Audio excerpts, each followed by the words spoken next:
Hello বন্ধুরা, তোমরা সবাই কেমন আছো? আশা করি সব বন্ধুরা ভালো আছে আর আমিও খুব ভালো আছি। আমার ছোট্ট মিনি ব্লগে তোমাদের সবাইকে অনেক স্বাগত। এখন আমি রেডি হয়ে বেরিয়ে পড়েছি আর এখন যাচ্ছি হচ্ছে ষষ্ঠীতে বাবার বাড়িতে আগের দিন। তো ব্লগটা দিতে একটু দেরি হয়ে গেছে, যাই হোক চলো রেডি হয়ে বাড়িতে চলে এসেছি। আর দিদিকে বলেছিলাম আমি আগে থেকে রেডি হয়ে থাকতে।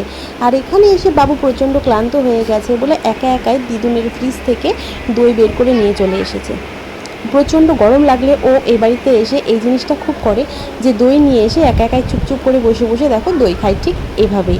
আর দেখো আমি চলে এসে হচ্ছি অনেকক্ষণ। আর আমি বলেছিলাম দিদিকে, দিদি তুই রেডি হয়ে থাকিস, কিন্তু দেখো বাড়িতে এসে দেখছি না দিদি রেডি হয়েছে না বোন রেডি হয়েছে। এদিকে সন্ধে হয়ে যাচ্ছে, বলেছিলাম সন্ধ্যের আগে আগেই একটু বেরোবো, কথা ছিল বাড়িতে এসে একটু বেরোবো, তাই জন্য দিদিকে বলেছিলাম রেডি হয়ে থাকার জন্য। তো দিদি তো রেডি হয়েছে আর দেখো ও ওর মাসির সঙ্গে খুনছুটি করতে আরম্ভ হয়ে গেছে।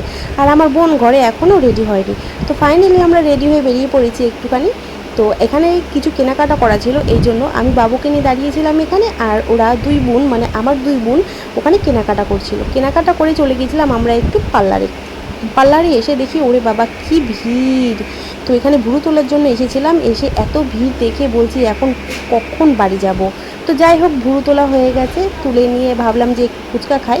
তো ফুচকা খেতে এসেছি, ফুচকা খেয়ে এখন সোজা বাড়ি। ব্লগটা কেমন লাগলো তোমরা কমেন্ট করতে জানাতে ভুলবে না বন্ধুরা। টাটা।